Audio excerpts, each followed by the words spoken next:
Welcome back to another interesting tutorial about smart TV, and in today's video I will show you on how to restart or factory reset your smart TV.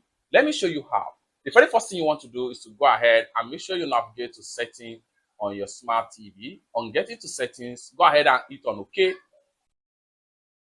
Now you are here. Next thing you want to do is to scroll down, continue to scroll down until you get to system. Click on OK. Then you are here. Next thing you want to do is to go ahead and click on about. Then you are here. Go ahead and scroll down right here and make sure you click on reset. So right here you have factory reset.